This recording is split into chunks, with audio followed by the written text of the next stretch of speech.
एक ही माँ के बच्चे हम सब, एक ही पिता हमारा है, फिर भी ना जाने किस मूर्ख ने लड़ना हमें सिखाया है। हम माँ बहन की गाली देते हैं और ये भूल जाते हैं कि एक ही माँ है, इसकी भी वही माँ है, मेरी भी वही माँ है, सगे भाई भाई गाली देते हैं। पिता पुत्र को और सही पूछा जाए तो एक विश्वास का जहां सवाल उठता है तो पिता अंतिम श्वास तक अपने पुत्र पर विश्वास नहीं कर पाता है। यहाँ बहुत बैठे होंगे पिता अपने अंतिम श्वास तक अपने ही संतान पर विश्वास नहीं कर पाता, और जो पिता अपने पुत्र पर जिस दिन विश्वास करने लगेगा उस दिन उस पिता और पुत्र में जीवन में झगड़ा नहीं होगा। सारी गलती बच्चों की नहीं, पिता की भी है। कारण क्या है? तुमने ही पैदा किया, तुमने ही उसे संस्कार दिए, तुमने ही उसका पालन पोषण किया, इतना बड़ा शरीर किया, और तुमको ही स्वयं अपनी संतान में विश्वास क्यों नहीं है?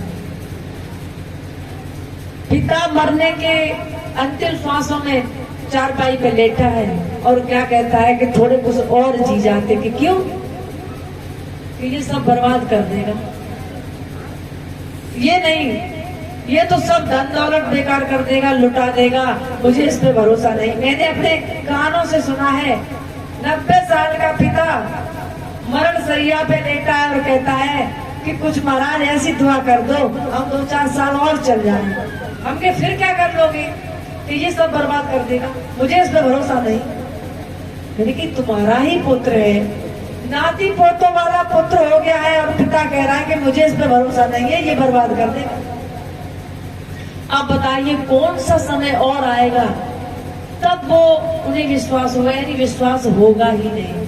अब जब ऐसी बातें संतान सुनती है, पिता पुत्र सुनते हैं, उन्हें और गुस्सा आता है बाप का कि ये बाप कल मरे अभी मर जाए। बताओ, इसको मुझ पे भरोसा नहीं आया, हमने अपने लड़कियों और बच्चों तक की शादी कर ली, मेरा समधी ने मुझ पर विश्वास कर लिया कि ठीक है तुमने जो कहा है धना आप दोगे, दहेज दोगे।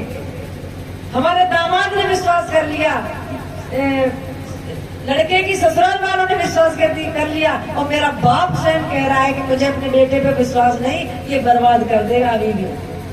अब बताइए झगड़ा बढ़ेगा कि कम होगा?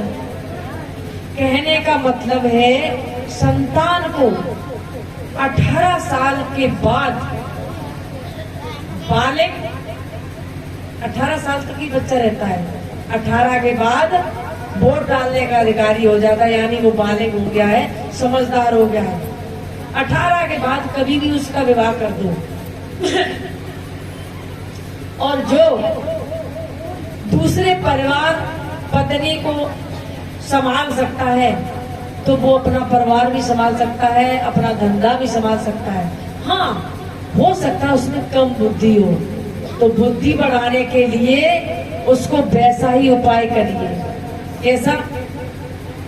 कि जो बच्चा जिस माहौल में रहता है उस क्षेत्र में उसको अच्छी बुद्धि आ जाती है। आपको लगता है कि मेरा बेटा खेती नहीं संभाल सकता है, दुकान नहीं संभाल सकता है, उसे वही माहौल दीजिए और जिम्मेदारी डालिए उस पर। बस उन पिताओं से कहना है कि कर्री छाती करके भले ही घटी हो मुनाफा हो छोड़ दो उसके ऊपर। जब वो ठोकर खाएगा तो अपने आप संभलना सीखेगा। 60 साल के बाद हर पिता को अपने आप को मरा हुआ ही समझना चाहिए। सरकारी नौकरी देखी 60 साल तक होती है, 60 के बाद रिटायर कर देते हैं, और हम लोग घर में 60 के बाद जिम्मेदारी लेना शुरू करते हैं, जबकि 60 के बाद जिम्मेदारी संतान को दे देनी चाहिए। स्वयं स्वतंत्र रहिए, काम बंद नहीं करा रहे हैं, 70-80 के हो जाइए, काम बराबर करिए, लेकिन जिम्मेदारी संतान को दे दो और सिर्फ सेवा करिए। मेहनत करोगे तो आपका भी शरीर स्वस्थ रहेगा। आलस बन के नहीं जीना है, ना आलसी हम जीते ना आपको ये संकेत करेंगे। सुबह से शाम तक जिसका जो धंधा हो, दुकान वाले दुकान चलाएं, खेती वाले खेती करें, फैक्ट्री वाले फैक्ट्री चलाएं, जानवरों वाले जानवरों का काम करें, मेहनत करिए। और मेहनत करोगे तो संतान को भी अच्छा लगेगा और आपका भी शरीर स्वस्थ रहेगा। इसलिए मेहनत के साथ साथ सिर्फ जिम्मेदारियों को खत्म करिए। और जिम्मेदारी आपकी जब कम होगी, बच्चे पे जिम्मेदारी आएगी, वो अपने आप देखेगा कि मेरा किस में घाटा हुआ, किस में मुनाफा हुआ, वो अपने आप समझ जाएगा। इधर हमारी माताएं बहनें क्या करती हैं, एक माँ एक पुत्र को जन्म देती है और उसका 100% प्यार उस बच्चे पे रहता है। और जब बच्चा बड़ा हो जाता है 18-20 साल का, मेरी माताएं सुन लो, ये नई जवान बहुएं हैं, वो भी सुन लो, कल तुम भी तो सास बनोगी। मुझे हजारों घरों का पता है, हम आप लोगों में ही रहते हैं। जितना मुझे अनुभव है उतना आपको नहीं होगा, आप भले घर में रहते हो। जब वो बच्चा 18-20 साल का हो जाता है, उसकी आप शादी करके लाते हो, बहू घर में आ जाती है। अब आप सोचिए कि माँ का जो शरीर है स्त्री घट का है और वो ही उस नई आने वाली बहू का है। अब उस बेटे के लिए अभी तक माँ अकेली थी, अब उसके लिए उसके जीवन में उस पत्नी का भी स्थान हो गया। अब उसका जो ध्यान है, जो 24 घंटे अपनी माँ की तरफ ध्यान देता था, उसमें से 12 घंटे तो वो अपनी पत्नी को भी देगा। अब यही बात एक माँ को बर्दाश्त नहीं होती है। समझदार माँ तो सहन कर लेती है, लेकिन जो जहां भी जो नेक ना समझ माँ होती है, वो क्या कहती है कि जो बेटा 24 घंटे मेरे लिए समय रखता था, कि वो 24 घंटे भी आज भी रखे। शादी हो गई, इससे मुझे कोई लेना देना नहीं। अब यही जब नहीं होता है, वही झगड़ा शुरू हो जाता है। माँ को ऐसा लगता है कि मेरी ममत्व, मेरा स्नेह बट गया है, कम हो गया है, और ये बच्चा मेरी तरफ ध्यान नहीं देता है। साफ कहती है कि ये लड़का वही है, शादी करते ही ये बिगड़ गया है। अब ये नहीं सोचती है माँ कि इसके ध्यान में, प्यार में भाई बंटवारा तो होगा ही होगा। वो सोचती है पहले वाला ही बना रहे, 100% वाला, अब तो ये 50-50 हो गया, आधा आधा। जबकि एक पुत्र के लिए माँ का भी उतना ही अधिकार उसने होता है और उतना ही उसके लिए पत्नी का। दो हाथ की तरह, दो आंखों की तरह उस पुत्र को बैलेंस बनाना है।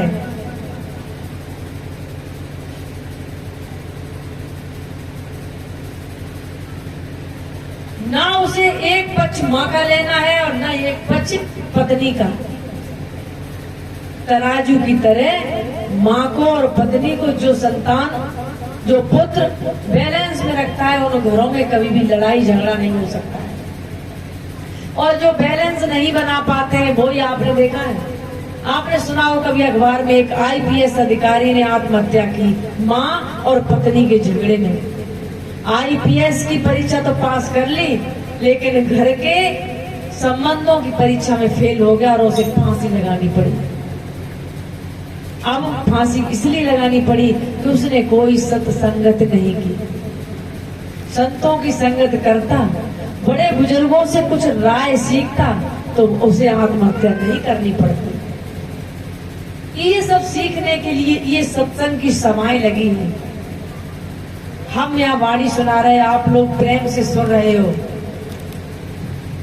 मुझे उम्मीद नहीं थी कि आप लोग पहली बार और इतने सुनने के लिए आ जाएंगे। हम तो सोचते हैं कि 2-4 लोग होंगे, सुधा को कुछ सत्संग सुनाएंगे, 2-4 लोग आएंगे, उनको सुना देंगे। इन आदेश और सुधा, इन दोनों पत्नी ने जो आज पुण्य का काम किया है, शायद आप लोग अपनी दृष्टि से देख नहीं पाओगे कि आप सब लोगों के अंदर यदि एक एक बात भी आपने धारण कर ली, अपने हृदय में उसका अनुसरण किया और उस पर चले, तो इसका पुण्य का श्रेय इन दोनों प्राणियों पे जाता है कि इनके कारण इनके आंगन में बैठ के आज ये सत्संग हुआ और इनके कारण आप इतने जीवों का उद्धार करने का अवसर प्राप्त हुआ। पुण्य का काम क्या है? ये एक रिकॉर्ड बता रहे हैं आपको। मेरा आश्रम जिस गांव में है नंगला गंगाराम, सब 99 में मैंने भेज दिया था। एक दूसरा आश्रम डिस्ट्रिक्ट एटा में है और सत्संग के लिए बिहार, मध्य प्रदेश, छत्तीसगढ़, राजस्थान और आपका ये दिल्ली, इतने प्रदेशों में सत्संग के लिए मुझे जाना आना पड़ता है। एक दिन भी फ्री नहीं बैठती। आपकी 2 रोटी खाएंगे तो 4 घंटे आपको वो सत्संग इत्यादि की वाणी सुनाएंगे, तब वो रोटी पचाएंगे। फालतू नहीं खाते हो। जिसका खाया है उसको कुछ न कुछ ज्ञान दे के जाएंगे। जो सौदा मेरे पास है वो देंगे। तो ऐसे सौभाग्य सबको मिल कहां पाते? आज ये अवसर ये सुधार न निकालती सत्संग का, तो आप लोग ऐसे यहाँ कहाँ बैठे मिलते? कोई चारा काट रहा होता, कोई भैंस दूह रहा होता, कोई खेत में होता, कोई कहीं होता। तो ऐसे सबसे बड़ा बताया है कि जीवों का उद्धार करने का कोई पुण्य कार्य करे। उस आईपीएस अधिकारी को मरना इसलिए पड़ा कि उसने कोई सत्संग नहीं सुना। सत्संग सुनता तो पत्नी और माँ में बैलेंस रखता, दोनों की बात सुन के सहन करता, क्रोध पे कंट्रोल करता, दोनों को समझाता और दोनों को बराबर प्रेम देता। वैसे प्रेम एक ऐसी चीज है, अथाह गहरा समुद्र, जिसमें कितने भी बाल्टी की बाल्टी पानी निकालो उस पर कोई फर्क नहीं पड़ता। यहाँ हमारे लिए, हमारे आश्रम से जुड़े हुए 5000 भक्त हैं और उन 5000 भक्तों में से कोई भी व्यक्ति ये कह दे कि राधा दास का मेरी तरफ ध्यान कम है या मुझे स्नेह कम करते, कोई नहीं। सबको बराबर एक दृष्टि से देखना, बराबर स्नेह देना, बराबर आशीर्वाद देना, बराबर उनकी बात सुनना, उनकी समस्या का समाधान करना। क्योंकि प्रेम कोई ऐसी चीज नहीं जो तोले या ग्राम या किलो में हो कि वो बस इतना ही है, वो तो चला गया, खर्च हो गया। प्रेम एक अपार बहुत भरा हुआ समुद्र है जिसमें चाहे जितना ले पाओ, बशर्ते आपके अंदर भाव हो। भाव क्या है कि हृदय निर्मल यदि भक्त का है तो गुरु भेद नहीं फिर दिखलाते, गुरु भेद नहीं फिर दिखलाते, सोने की बात वो जुड़ जाते फिर दूर नजर नहीं आते। यदि भक्त का भाव है, हृदय निर्मल है, तो किस तरह सोना देखा आपने कि आप अपने कान के कुंडल ले गए और सुनार ने उसका रांगा कत्तव जो होता है निकाला और अपनी सोने की ईंट में मिला दिया।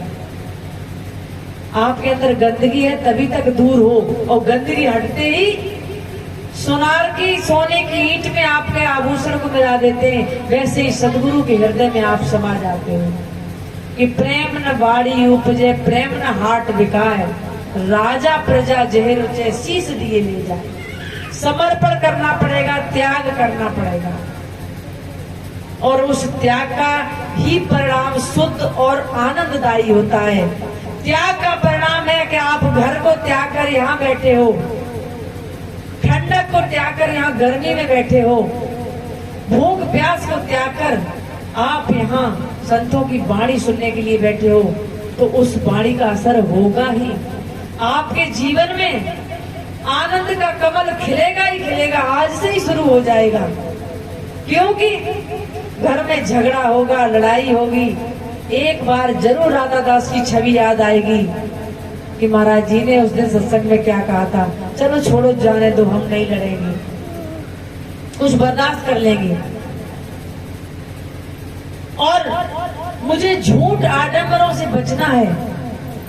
सच उद्देश्य तो मेरा है, हम कबीर साहब के अनुयायी हैं और कबीर की वाणी को आज दिन तक कोई काट नहीं पाया है, एक शब्द को भी। कबीर ने क्या सिखाया है कि जात पात कुछ है ही नहीं, एक ही मांस एक ही खून मलमूत्र सबसे, चाहे ऊंची जात का हो नीची जात का, सब बने हैं।